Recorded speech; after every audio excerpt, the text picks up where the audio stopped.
One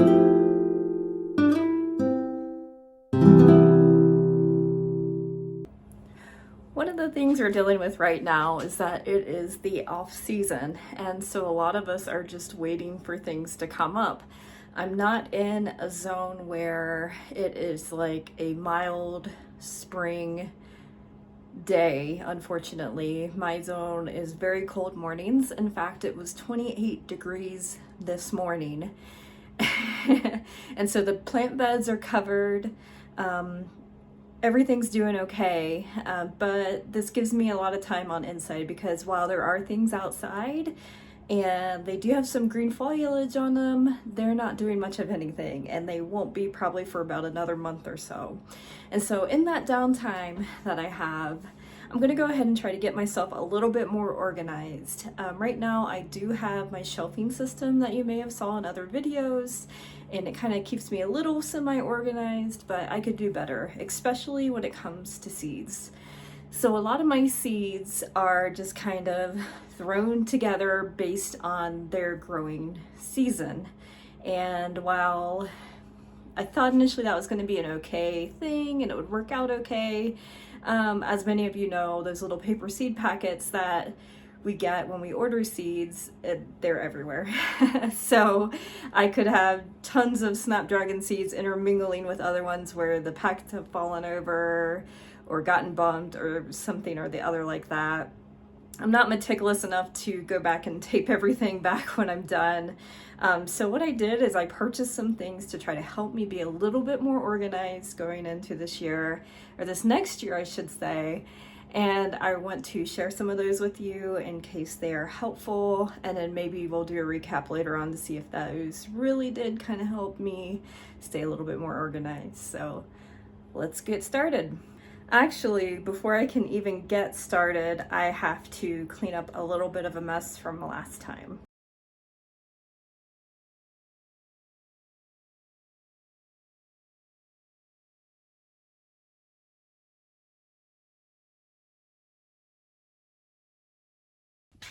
And so I know what probably a few of you are thinking in that last shot is that she just leaves a giant mess of dirt on her floor all the time.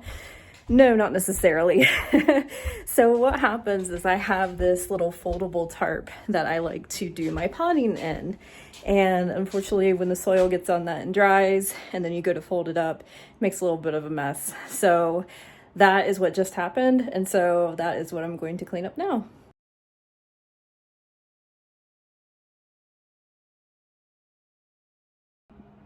All right, just to kind of show you what a few months of neglect has done to my seed starting room. It needs some work for sure. So I want to show you how I was doing it before. So first I started out with just this little container from like Dollar Tree. All of my seeds that I knew that were going to be fall, winter, early spring planting got thrown into here, and then I would just kind of go through and figure out what needed to be planted when, and just pull the packets out from there. Once I did at one time start putting them in here, back in here after they were opened. As you can see, it's not the best idea because they lay flat, and you can see a lot of just these different seeds hanging around. And so, yeah, so obviously that did not work, which makes me wonder, do you guys wonder if maybe that is how a lot of these seed companies compose their wildflower mix? It's literally just a mess and they just throw them into a packet. But anyways, I digress. So that way is not working great. So what I did then is I stacked them all in one of my extra under trays here of all the ones that I opened, just to ensure they weren't falling over on themselves and losing all of those seeds. And so this is okay, but I don't like it. I still feel like it's a little messy. I still don't have the easiest way of finding what I need.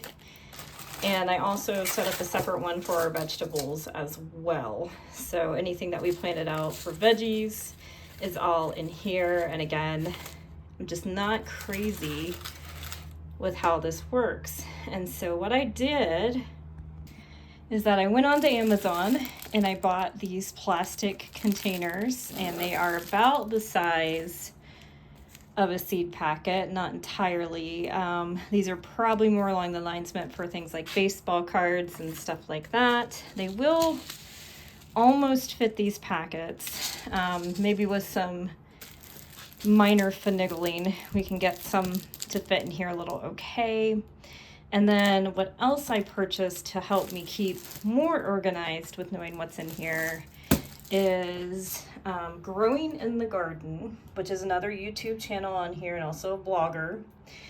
She is located in Mesa, Arizona, which is kind of outside of Phoenix. And so anyways, she creates these pre-made labels for veggies, for flowers, basically that you can use. And then she also puts the dates as far as when to transplant, when to plant seeds outside, start them indoors, all on here. So these can go onto these containers. That way when I'm thumbing through, I know that each of those plastic containers either has my broccoli varieties, my bok choy varieties. Sorry for the autofocus, everybody.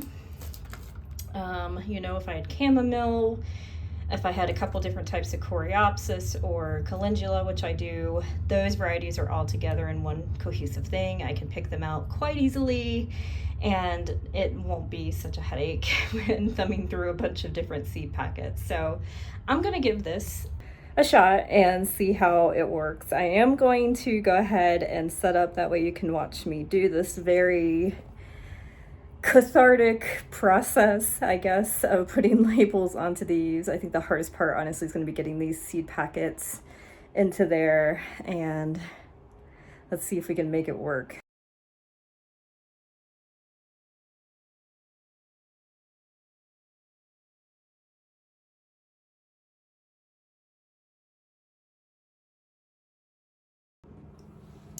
All right, so these smaller packets, the Fairy Morris ones, actually work okay in here. They are a little scrunched up, so those work fine. I know I'm definitely gonna have issues when it gets to the Baker Seed Company ones, which are much larger, but I think that I can just kind of fold them over and make it work. So this is one where the label has been put on. These are some forget-me-nots that I did sow outside. And so yeah, so when I buy forget-me-nots in the future, I have a little space where I can put those seeds into. And so I know a lot of you out there are probably saying, well, why don't you just print your own labels? You know, you could just write that on there. And true, I could, but she has done a lot of the work already as far as putting important dates and time frames on here for me. And the other thing too is that, I don't know if you've watched her channel, but she is very informative and very beneficial for us who are trying to grow out in these kind of really tough and harsh conditions. And so I'm perfectly okay with giving her some money to help support her further in giving us those resources we need. I cannot tell you how valuable a lot of her content has been, as far as knowing when to plant things, watering schedules, how to fix soil, things of that sort. And she also does a lot of in-person workshops and seminars. And if what my $20 towards her can help her fund her to keep doing this, then I, by all means, will gladly support her. And that is my stance on that. Rather than being insanely frugal, I would much rather put that money towards something that I know can help me, and then also help another local business and local gardener on the line as well.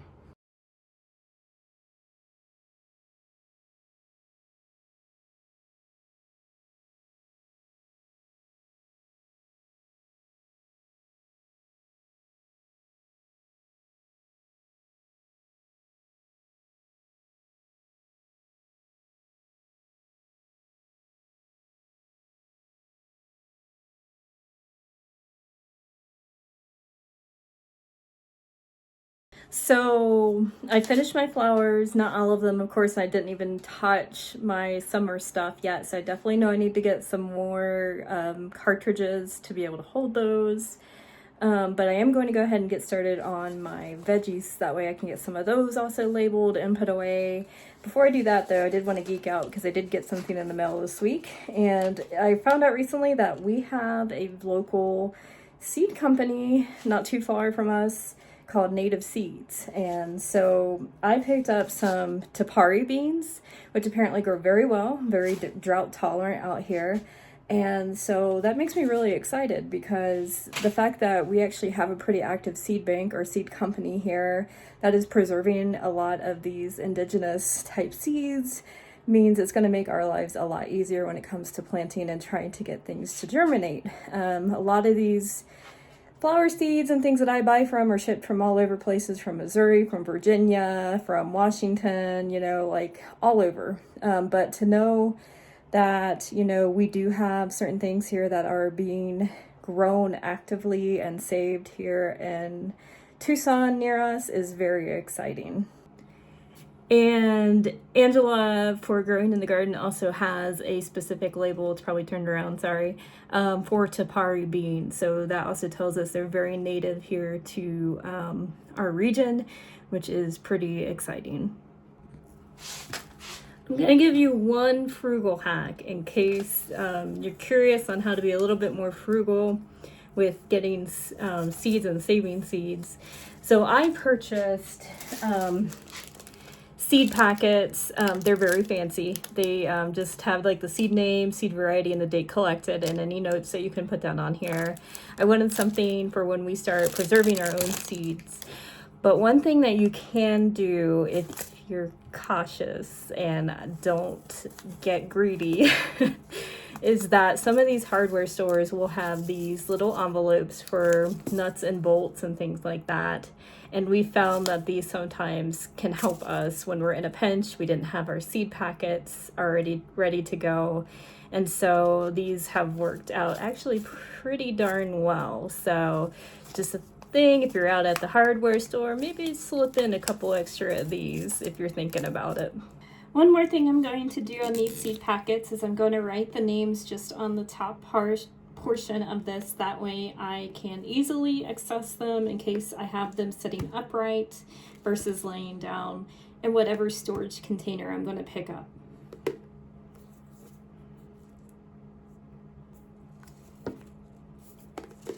So there we go, and now I can easily read that depending whichever way it is. I have my information for growing on the front, so this will make it a heck of a lot easier when it comes time for us to get these seeds started and also in the ground. All right, so this is what I was able to get through. As you see, I didn't get everything. I've still got maybe a handful in each that I've got to get. I did empty this box out, which is nice. And of course we still have plenty of labels for things we need to probably purchase and have on hand and get ready for the upcoming growing season ahead. Okay, so garden update time. I'm not going to take you outside and tour you around or anything because to be honest, not much has changed. It looks about the same as it did probably in my last update. But there is an update.